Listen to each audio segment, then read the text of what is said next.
자, 안녕하세요. 3데몬커입니다. 안녕하세요. MCK FPV 김민찬입니다. 네, 오늘은요 FPV 드론 크리에이터 8번째 시간 거물을 하나 엮었습니다. 제가 FPV 드론, FPV 레이싱 드론 하면 빼먹을 수 없는 우리나라의 전 세계적으로 아주 유명한 MCK 김민찬 선수를 만나러 김민찬 선수가 연습하는 개인 비행장에 만나러 왔습니다. 일단은요 자기소개 먼저 하고 또 얘기 또 들어볼게요. 자기소개 좀 부탁드릴게요. 안녕하세요. 저는 지금 이제 고등학교 1학년 17살이고요. 그리고 이번 연도에 팀 엑스블레이드로 이제 참가를 하여서 이제 코로나 때문에 이제 실제 경기를 못 나가니까 이제 온라인으로 DCL 경기를 많이 참여하고 있어요. 그리고 학교가 이제 온라인 수업으로 많이 이루어지다 보니까 뭐 가끔 뭐 촬영 같은 거 많이 나갈 때도 있고, 그리고 거의 집에서 시뮬레이션 연습을 많이 하고요. DCL 경기 때문에. 그리고 시간 날 때마다 여기 비행장에 나가서 5인치 연습도 같이 많이 하고 있어요. 요새 코로나 때문에 경기가 없어가지고 선수로 너무너무 활발하게 활동을 하다가 네. 좀 답답할 것 같아요. 그죠? 네, 거의 작년에 해외를 엄청 많이 나갔는데 네. 이번 연도에 코로나가 터지고 나서 이제 대회가 아무것도 안 열리다 보니까 그치. 그냥 집에 있거나 연습하거나 그거밖에 없어서 솔직히 학교 안 가니까 좋죠. 그래도 온라인 수업을 하다 보니까요. 아, 온라인 수업. 네. 일단은 이제 할 얘기가 정말 무지 많을 것 같고요. 저희 컨텐츠는 20분 안에 이제 그 사람에 대해서 얘기를 하는 건데, MCK 김민찬 선수는 할 얘기가 너무 많아서 아마 20분 안에 다 못할 거예요. 못할 것 같습니다. 검색해보면 아마 나옵니다. 쉽게 찾으실 수 있을 거예요. 일단은 어떻게 시작했는지, 그리고 요즘 근황 이런 것도 좀 들어보고요. FPV 드론에 대해서 좀 얘기를 들어보는 시간을 가져보도록 하겠습니다. 그래서 어떻게 시작했는지 계기 같은 거, 물론 이제 많이 얘기를 했지만 여기서 이제 본인 얘기 뭐 짧게 해주시겠어요? 네. 처음에는 일단 아빠가 RC 헬기를 이제 취미 생활로 저를 낳고 바로 시작하셨거든요. 그리고 이제 아빠가 취미 생활로 이제 RC 헬기를 날리는 동안 제가 항상 거기 비행장을 같이 따라다녔어요. 그러다가 저도 어느 순간부터 이제 아빠가 말로는 3살 때부터 저는 기억이 잘 안 나는데 3살 때부터 이제 집에서 기억이 안 날 때부터 RC 헬기 이제 시뮬레이션 컴퓨터로 하고 있었대요. 근데 아빠가 말하기로는 엄청 잘해가지고 이제 4살 때부터 이제 실기로 큰 거부터 이제 시작을 했었고요. 그리고 이제 4살 때부터 날려오면서 15년도 12월 달 그쯤에 FPV 동영상을 이제 유튜브에서 처음 봤어요. 이제 그 숲속에서 날리는 거였었는데. 그치, 나도 그거 보고 입문했어. 네, 저도 참고로 김민찬 선수랑 저랑 그 대회 첫 출전한 대회 동기입니다. 근데 나오자마자 1등. 저는 첫 대회에서 예선 탈락. 그래서요? 일단 숲속에서 그 하는 걸 보고 진짜 재밌겠다. 아빠한테 이제 말을 했죠. 이번에 어차피 16년도에 이제 헬기 대회가 있어갖고 그거 끝나면 한번 사달라, 한번 해보고 싶다. 그래서 아빠가 이제 흔쾌히 허락을 해주셔서. 그 전에 헬기 할 때도 네. 입상 같은 거 무지하게 많이 했잖아요. 세계 대회 막 다니고. 네. 아 근데 세계대회에서 한 2등까지 해봤는데 아직 1등 못 해봐가지고. 아, 헬기로? 네. 근데 1등을 하려고 했는데 이제 FPV로 넘어오게 되면서 그렇지. 이제 드론만 하게 됐죠. 첫 대회에서 바로 1등. 네. 첫 대회에서 바로 1등. 운이 좋았어요. 한 달도 안 돼가지고 FPV를 한지 그렇게 해서 백스코 대회. 네. 거기가 이제 부산 입문했죠. 백스코 네. 첫 대회였고. 레이싱 선수로서 상 탔던 첫 대회. 네. 그 다음으로도 이제 저는 이제 쭉 다 알아요. 다 아는데 뭐 대회 나갔다 하면은 다 1등. 뭐 나가면 무조건 1등. 근데 그냥 1등도 아니야. 차이도 많이 나. 막 한 바퀴씩 차이 나고 1등. 막 이런 얘기. 그런 얘기 좀 해주세요. 예전 같은 경우에는 이제 그때가 5학년인가요? 제가 처음 시작했을 때는 6학년이었어요. 6학년. 근데 그때는 첫 대회였고 경험이 없어갖고 이제 첫 대회를 참가했는데 심장이 터질 것 같은 거예요, 진짜로. 헬기 대회는 자기가 날리는 것만 이제 똑같이 보여주기만 하면 돼서 큰 문제가 없었는데 이제 레이싱 드론 같은 경우에는 이제 변수가 생기다 보니까 그런 것들이 좀 많이 걱정됐고. 거기에 나온 아저씨들이 와, 저거 어떻게 저렇게 하지? 막 이랬으니까 그때. 그 다음에는 뭐 이제 본격적으로 대한민국에서 이제 레이싱 대회 시장이 열렸어요. 열려서 공식적인 대회들이 이제 막 진짜 한 달에 한 개 이상? 한 개당. 네. 막 접수가 접수가 옛날 하면은 같은 경우에는 10분 만에 접수를 좀만 늦어도 뭐 참가 못했어요. 10분 만에 마감 막 이랬잖아. 옛날에 나가면 뭐 다 1등. 그죠? 어디 굵직굵직한 거 한번 얘기 좀 한번 해주세요. 일단은 16년도 3월 달에 두바이 대회가 있었거든요. 아, 두바이, 월드 드럼 그치. 브릭스라고. 같이. 이제 거기에서 그때 이제 제가 밑에 영상 띄울게요. 완전 꼬맹이에요. 완전 꼬맹이. 그때 6학년 네. 때였는데 그때 거기에서 참가를 해서 레이싱은 그때 제가 너무 경험이 없어갖고 그런지 그리고 야간 경기였거든요. 그래서 그냥 밀다가 박았고요. 같이. 그리고 이제 프리스타일 대회에서 이제 진짜 운이 좋게 그래서 오늘 우승을 했었어요. 사진 보면 사람들 넉넉하고 이렇게 쳐다보고 있잖아요. 이렇게. 못하고 있었는데 갑자기 그때 네. 프리스타일 대 1등. 네. KT KT 왕중왕전에 엄청 네. 많았어요. 거기서는 거의 다 우승을 했었고. 아니 그때 두바이 갈 때도 KT 소속으로 간 거였죠. 후원 받아서 한 KT 거였나? 후원을 후원 받아서. 네. KT 선수로도 되게 오래 활동을 하고. 네. 지금도 KT한테 KT 왕중왕전 하면은 뭐 김민철 선수 빠질 수가 없고. 뭐 미국 IDRC 대회 그리고 뭐 러시아 로스텍 대회 그리고 DR1 DR원 경기도 갔다 오고. 많이 다녀왔었고. 그때 완전 센세이션 했었는데. 야 거기는 진짜 너무 힘들었어요. 그거 말고도 대회 선수로서도 활발하게 활동을 했지만. 네. 아 영재발굴단. 여자 왕단 거기 나왔잖아. 그거 되게 신기했어 나한테. 아 그때가 몇 학년이었어요? 그때 6학년. 그때가 6학년. 네. 거기서 이제 영재발굴단 나와가지고 막 하는데 저희는 이제 FP를 한창 하는 사람들이니까 그거 너무 신기하게 봤던 걸로 기억을 합니다. 그래서 한 2번 본 것 같아 그거. 그래서 아 진짜 영재구나. 그때는 사람들이 막 기체 세팅 같은 거 많이 물어보고 막 이랬죠. 그쵸. 막 그 이제 부산에서 부산 해운대에서 이제 기가5 해운대 대회가 한번 열렸었어요. 엑스플레이드 팀 선수들이 싹 다 왔었고 그리고 참고로 얘기하면 해운대 대회는 네. 초청받은 사람만 나가는 대회입니다. 못 나가는. 그렇게 해서 많은 선수들이 참가를 했었는데 거기서 이제 결승전에 제가 한번 끝나고 우승을 했었어요. 그렇죠. 근데 해외 선수들이 와가지고 세팅을 물어보더라고요. 근데 거의 디폴트였거든요. 그래가지고 그냥 세팅값을 줬었던 적이 있었어요. 지금도 기억나는 게 FP 레이싱 하는 사람 그때는 붐이었으니까 김민찬 세팅이래. 그래서 막 서로 공유해주고 막 이랬던 게 기억이 납니다. 그래서 여기 해보면은 역시 손가락이구나. 똑같아. 선수로서도 활발하게 활동을 했지만 네. 방송 출연 아니면은 뭐 촬영 이런 것도 되게 많이 했잖아요. 네. 그런 거 얘기도 좀 해주세요. 어떤 계기로 해서 어디 나갔고 뭐 이런 얘기? 일단 영재발굴단은 그때 나왔었고 그리고 이제 많은 걸 찍었는데 막 요즘 애들 막 유재석 나왔던 거 거기서 출연했었고 그리고 촬영 같은 것도 요즘 많이 하고 있어요. 뮤직비디오 같은 거나. 요새 네. 유명한 거 이거 누가 찍은 거야? 우리는 물어보면은 이거 김민찬이야.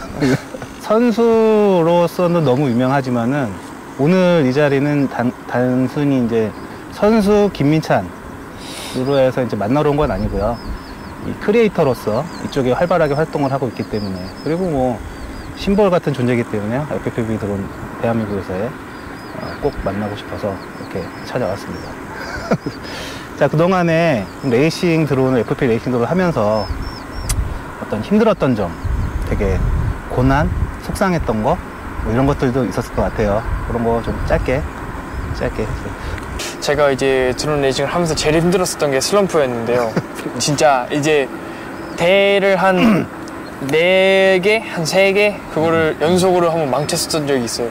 그러니까 슬럼프도 되게 좀 이상했었던 게 연습 때는 진짜 잘했거든요. 근데 경기만 시작되면 그냥 뭐 이유 없이 그냥 부닥치거나 아니면 제가 한번 어이가 없었던 게 마지막 피니시 게이트가 있어요. 근데 바로 앞에서 땅을 박아가지고 못 들어가서 진 적이 있었거든요. 왜 땅을 받았는지는 잘 모르겠는데 워낙 돌발 변수가 많은데 기억나는 거는 연속으로 해서 충돌하는 경우 되게 많았던 걸로 기억해요. 네, 17년도인가 16년도인가 그때 슬럼프를 좀 심하게 긁었고 그 다음에 오산대였나? 거기서 깼었어요 슬럼프. 그때부터 다시 극복. 네. 왜냐면 그때부터는 진짜 맨날 연습했거든요. 도대체 연습량이 얼마나 되나요? 그런 얘기도 좀 해주세요. 연습량은 다른 사람들에 비해서 많다고 말할 수 있을 것 같아요. 많다고가 정말. 아니라 엄청 많은 거 아니에요? 그렇죠. 제가 비행 허가를 받고 비행하는 곳이기 때문에 군인이 항상 와서 확인한단 말이에요, 날릴 때. 그리고 배터리를 얼마나 날리는지 체크를 해요, 또 군인들이. 아, 그래? 네. 근데 제가 어느 날 몰랐었는데 그 방학 때 하루 나와서 그냥 잠깐 연습했는데 제가 120팩을 했다고 그러더라고요. 하루에? 네. 하루에? 네. 근데 원래 그것보다 더 하거든요. 안 어지러? 아, 네, 저는 놀랐습니다, 거기서. 아, 120회, 하루에 120회. 네, 하루에 100팩. 제가 방학 때 연습하는 거는 진짜 거의 하루에 100팩 이상 하는 것 같아요. 인간이 아니다. 제가 하루에 여태까지 하면서 하루에 제일 많이 해본 게 한 40팩? 40팩 하면 어지러워. 어지럽고 너무 피곤해. 그거 말고도 힘을도 많이 하잖아요. 그쵸. 이제 DCL 같은 경우에는 제가 요즘 참가하고 있는데 거의 0.1초나 0.0 몇 초로 승부가 나거든요. 그래서 연습이 가장 중요한데 제가 DCL 경기 준비할 때는 거의 하루에 한 10시간? 15시간? 잠을 안 잤어요. 엄마가 새벽 6시까지 했으니까 좀 잠 좀 자야 되지 않냐고 엄마 그럴 정도로 정말 많이 했어요. 근데 그게 좋아서 그렇게 하는 거죠. 그쵸. 그리고 좋고 재밌고 승부욕이 네. 이건 어떻게 말로 설명이 안 돼. 이거는 해보지 않은 사람들은 설명이 안 돼요. 하루에 120팩을 하고 그리고 120팩 안 하는 날은 15시간을 심의를 하고 그런 얘기잖아요. 그쵸. 거의 온라인 수업을 요즘에 하다 보니까 잠깐 쉬는 시간이 있으면 그때 잠깐 심을 하고 그 다음에 수업 다시 듣고 뭐 그런 식으로 하고 있어요. 그러니 네 세팅 알아봐야 뭔 소용이야. 아까 참 처음에 얘기했으면 좋았는데 여기 비행장 소개를 안 했어요. 비행장은 이제 집이 저기 보이는 이제 저긴데 비행장을 어떻게 여기를 하게 됐고 그래서 그런 얘기 좀 해주세요. 비행장은 여기 사용한 지 한 이제 3년째 정도 되고요.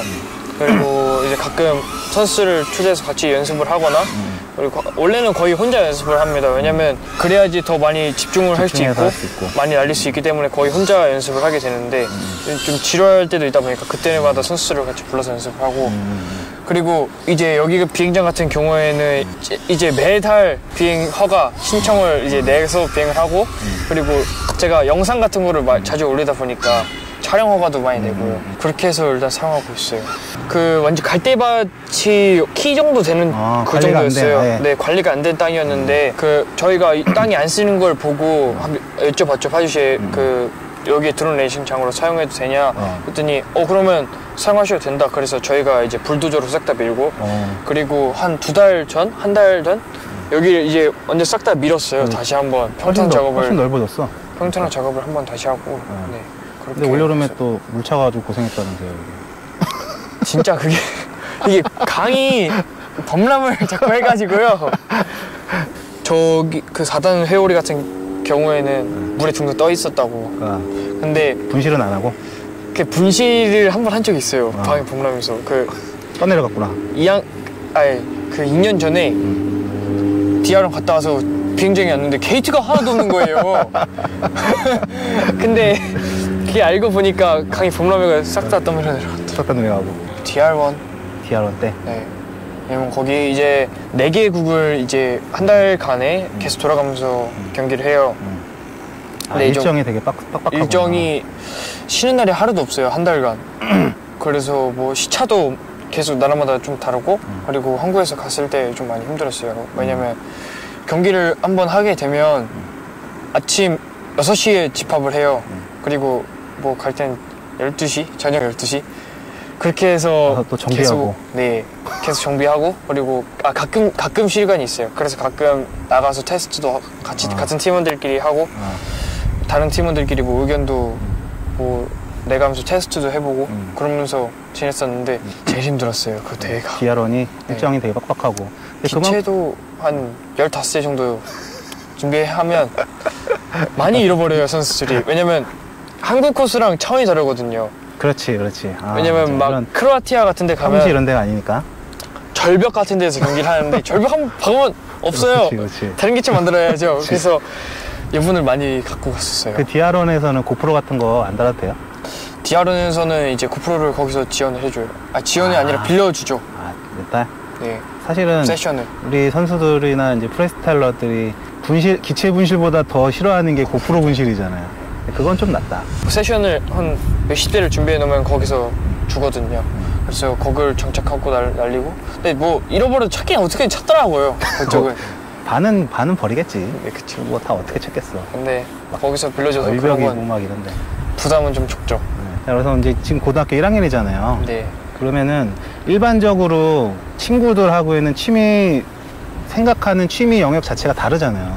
네. 그럼 친구들하고는 또 어떻게 어울리고, 이거를 안 하는 친구들, 그 친구들은 김민찬 선수를 어떻게 바라보고 어떻게 생각하는지. 학교 친구들 같은 경우에는 이제 되게 관심 있어 하기도 해요. 왜냐면 제가 그 작업실이 따로 있는데 거기에 가끔 제 친구들이랑 같이 놀기도 하거든요. 거기에서. 이제 그러면 좀 보여달라고 해서 보여주기도 하는데 관심이 있어 하는데 부모님께 말씀을 드리면 이제 좀 가격대가 좀 있다 보니까 거기에 대해서 친구들이 좀 시작하는 게 좀 어려운 것 같아요. 그리고 돈뿐만이 아니라 부모님들이 적극적으로 지원을 해줘야 시간이 많이 투자가 같이 되겠죠. 다니면서. 제가 그리고 얼마 전에 정말 부모님께 감사하다고 좀 느꼈는 게 있는데요. 이제 해외 노이콜이라고 있어요. 미국의 선수가 있는데 미국 선수 중에 가장 잘 다닌다고 하면 돼요. 노이콜이라는 선수가 거의 요즘은. 근데 그 선수가 부모님의 지원이 하나도 없대요. 저보다 나이가 한 살 많거든요. 고2, 우리나라 나이로 고2인데 혼자 다 한다? 혼자 다 해요. 그러니까 대단한 거지. 정말 대단한 거지. 게이트도 자기가 다 구매하고 뭐 부품 같은 것도 자기가 돈을 어떻게 버냐고 제가 물어봤거든요. 그러면 어떻게 하냐고 알바하고 그다음에 벨로시 드론으로 경기를 한 달간 해서 1등을 하면 100만 원을 번대요. 그거를 미친 듯이 해서 한 달 동안 한 달 안에 100만 원 벌어가지고. 그럼 부모님이 지원 하나도 안 해주는 거야 그냥? 하나도. 그냥 지원해 주시는 거는 미국은 지역이 넓다 보니까 다른 지역 갈 때 비행기 값 그런 거밖에 안 해주고 부품 같은 거는 처음에 시작할 때 고글 같은 거나 조준기 같은 거 쓸 때가 제일 힘들었대요. 그럼 그 친구가 요 근래 1등이야?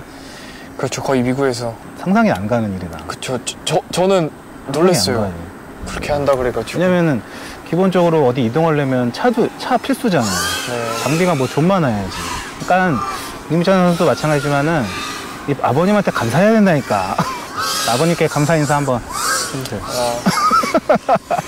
지금 동안 지원해 주셔서 감사합니다.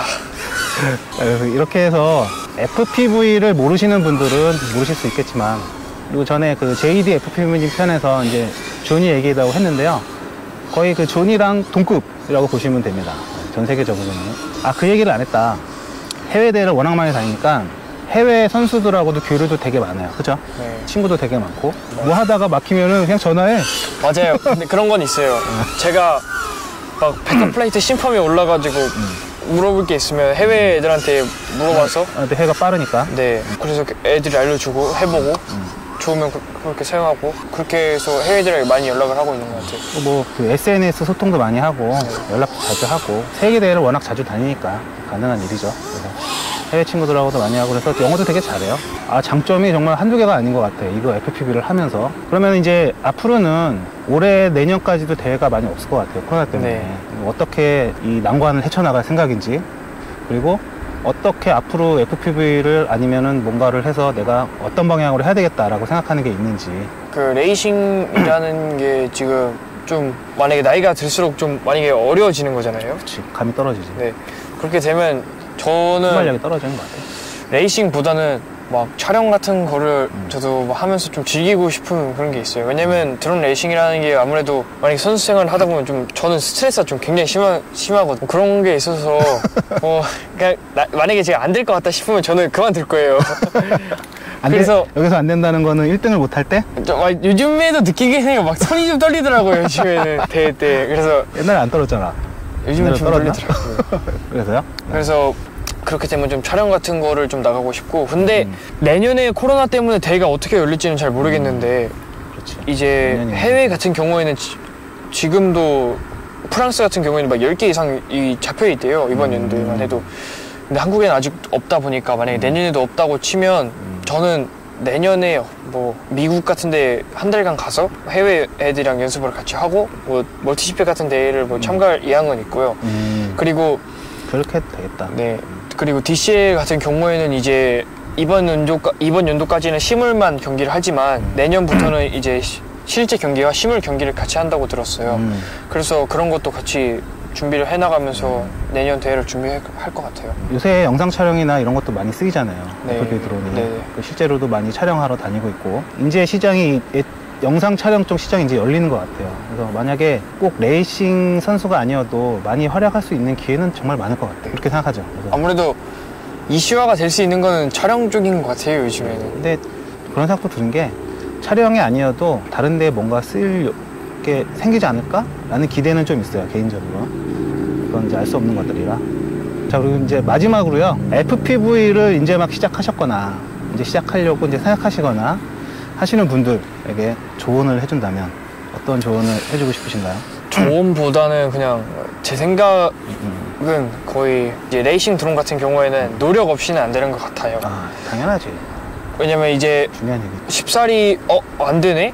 그냥 쉽사리 포기하시는 분들도 있고, 그리고 저도 처음에는 드론 레이싱이 처음이다 보니까 많이 어려웠어요. 그래서 뭐 날리기만 하면 떨어지니까 막 날리기 싫고 막 그랬는데 거기에서만 극복을 하고, 그 다음에 이제 컴퓨터 시뮬레이션도 요즘 잘 돼 있다 보니까 그렇지. 거기서 이제 충분히 조정법을 익히고 실제 나와서, 그리고 제일 중요한 거는 너무 막 아껴가면서 날리면 약간 저는 실력이 꽤 많이 안 느는 것 같아요. 저는 그래서 처음 시작할 때 아빠가 저한테 말씀해 주셨는데, 그냥 너의 한계로 날려라. 그래가지고 그때부터 진짜 실력이 많이 는 것 같거든요. 아, 부서지는 거 걱정하지 마. 네. 그냥 너 맘껏 날려. 네. 이렇게. 그래서 기체를 아껴가면서 하면 조금 실력이 많이 안 느는 것 같고, 그리고 그나마 자신의 한계치를 날리면 거기서 실력이 많이 느는 것 같아요. 한계치까지. 네. 자, 이제 오늘은 FPV 드론 크리에이터 8번째 시간, 세계적으로 너무나도 활약을 많이 하는 유명한 선수 김민찬 선수를 만나러 파주 비행장에 왔고요. 마무리로요, 김민찬 선수 마지막 인사 듣고 마무리하도록 하겠습니다. 네. 이제 저도 이제 앞으로 드론 레이싱을 많이 발전될 수 있게 저도 많이 열심히 노력을 할 거고, 활약 많이 해주세요. 네, 저도 해외 대회 같은 데 나가서 좀 한국어 많이 널리고 싶어요. 왜냐면 한국 선수들이 워낙 진짜 되게 잘하다 보니까. 엄청 잘하지. 그래서 저도 그렇게 하는 게 목표고, 일단 저도 최대한 대회 때까지 열심히 하고 싶어요. 위선양 부탁드리겠습니다. 그럼 오늘 인터뷰 여기까지 마무리하고요. 다음 번째, 9번째 크리에이터를 모시고 다시 인사드리도록 하겠습니다. 시청해주셔서 감사합니다. 감사합니다.